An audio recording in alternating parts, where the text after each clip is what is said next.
Bitch, I'm here. Okay, so yeah, I just woke up, so I'm just gonna try to run through this because I was supposed to do it last night, but I didn't get a chance to. I went to Dr. Harry in Miami. Dr. Harry, Harry. He was at New Life. I got a BBL done, which was a Brazilian butt lift.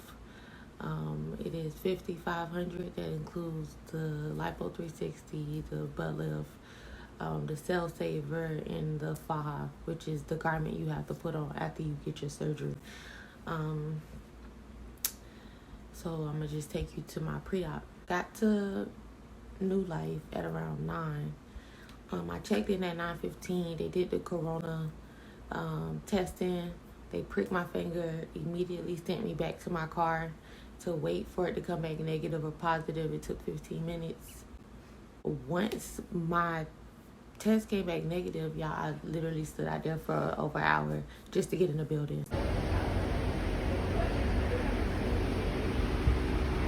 I'm gonna be posting videos of like my actual experience in between me talking, so you'll be able to see what I'm saying. Checked in at 9:15, ain't get into the building till 10:45. I got to the building, they immediately took my blood pressure, my height, my weight. I'm 5'3" and I was 168 pre-op. Sorry about my messy mirror, but we are 2 weeks away from surgery. Look at it. And this is once they did that, they went over, like, we did a whole bunch of paperwork, whole lot of signing. You're gonna do a whole lot of signing. They went over everything with me, and then it was time to pay.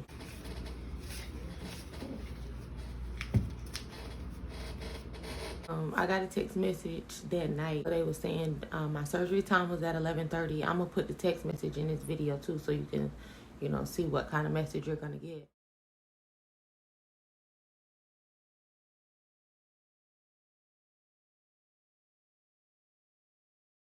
Boom.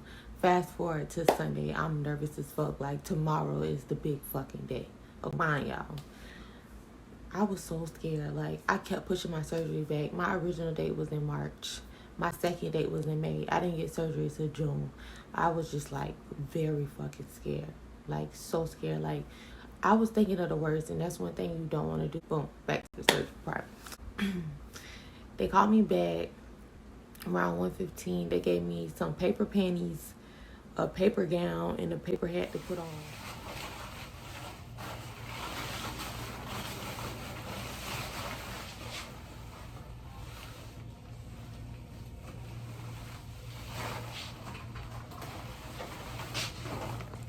Boom, they sit me in a room.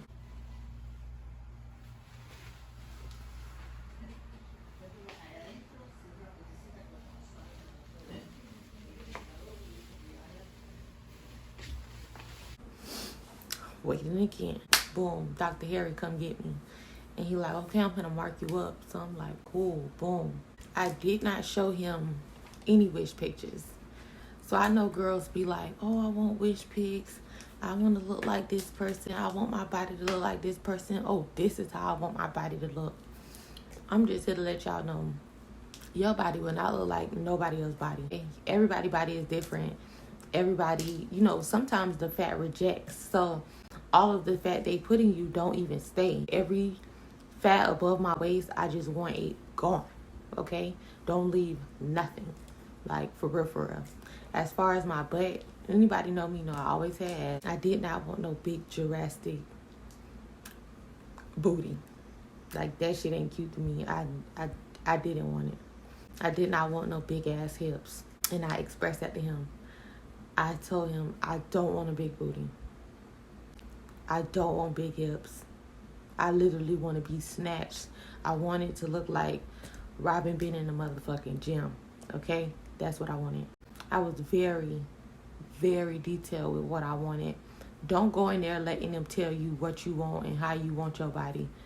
You tell them.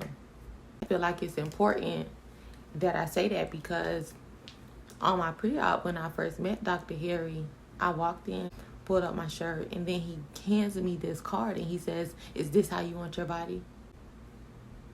No. The money I just paid, I just need you to zip it and listen, okay? He was very sweet, don't get me wrong. But once again, don't let them tell you how you want your body. I don't want to look like her, and your favorite Instagram model. I want to be different. And I knew what I wanted. And I got exactly what I wanted. Boom, fast forward back to surgery because once again, I'm off topic like a motherfucker. Boom, 2:15. The anesthesiologist come in and get me. And she's like, okay, put your phone up. We're going in surgery. We get to the bed. It is a table. I'm going to show y'all too. It's a table shaped like a T. And it's literally like a T. Bro, they put your arms to the side all the way out. Like you're in a mental facility. And they strap you down. They strap your wrist down to the table.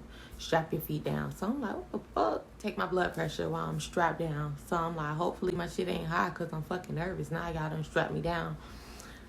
Boom. They put the little IV in my arm. And by this time it's 2:30. Mind y'all, I haven't ate since yesterday because you can't eat 12 hours prior to surgery.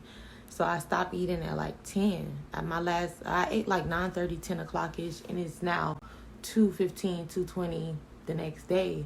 I'm starving. The only thing I can remember was saying, I'm hungry.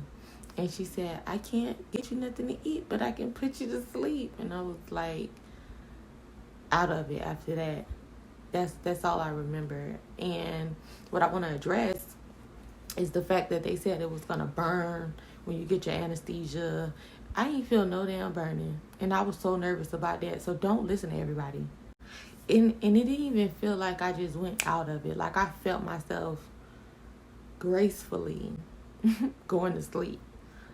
And it felt good. Bitch, I wish I could just like fall asleep like that in real life. Anyways, boom, I don't know what they did after I fell asleep, but I know I woke up in a pool of blood. Literally. A pool of blood with a heater on me. And I was like whimpering like, Like, you know, like I was just trying to figure out what the fuck just happened. Like, I'm just coming out of surgery. I'm in a pool of blood. I'm in a faja. Like, how did y'all get this tight ass faja on me while I was asleep was my thoughts. I see the wheelchair next to me. Then the nurse comes in and she's like, okay, come on. We got to get you out of bed in this wheelchair. Your mom is downstairs waiting. And I'm still, like, not crying, but whimpering because what is going on? Like, y'all got to give me a little time to adjust. So I got into the wheelchair, and the wheelchair was right next to, like, the little hospital bed you in.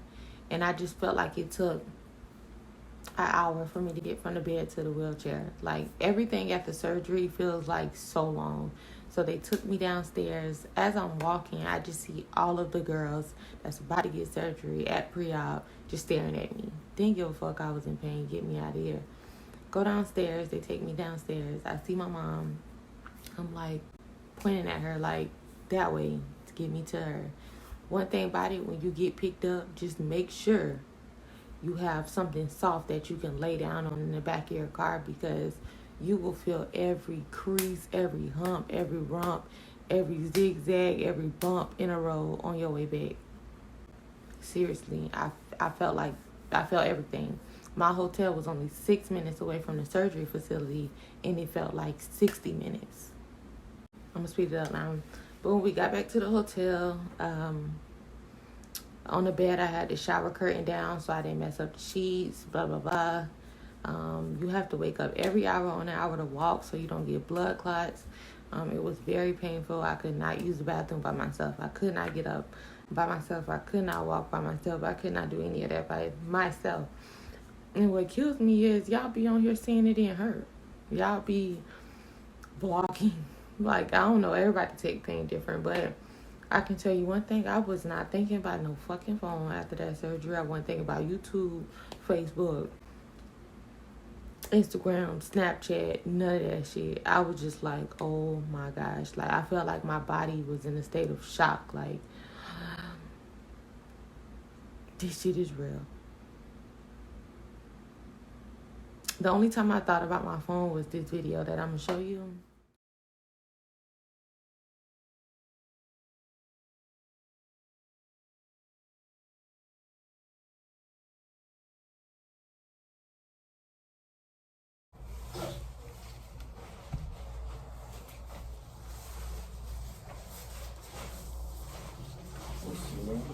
good.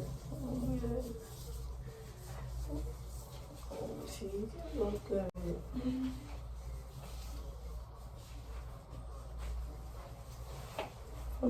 I did not like my body when I first saw it. That video that I just showed y'all, I was like, oh no, they finna come fix me up.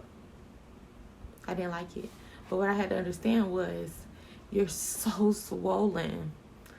My body has changed 20 times since that video. You are so swollen. I was full of fluids. And I was hippie. I felt like I got what I asked for, but I just wasn't happy. I just thought I was going to hop off the table taking selfies. You know what I'm saying? A thong bikini on the beach. Like, what's up?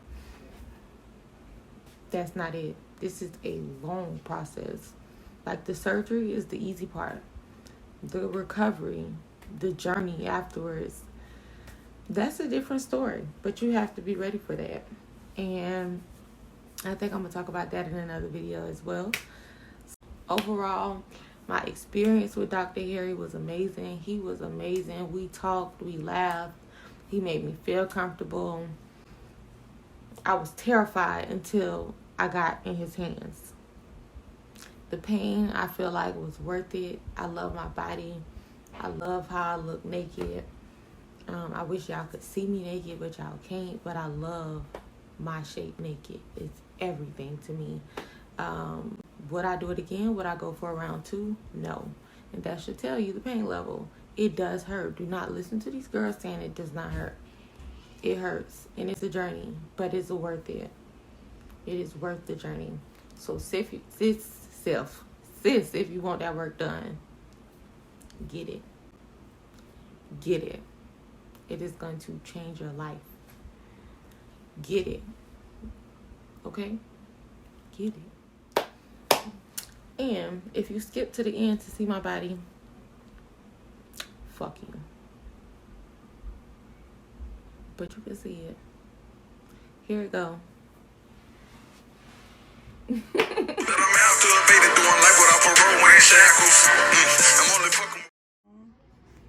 This is the results. 1 day post-op. 1 day post-op. And pain. Very nice pain. Oh, look at the shape of that booty, girl. They gave me 30 Percocets, but my mom and sister won't let me take them. I'll let you take the Percocet in a second. It look nice, right? Yes, it does.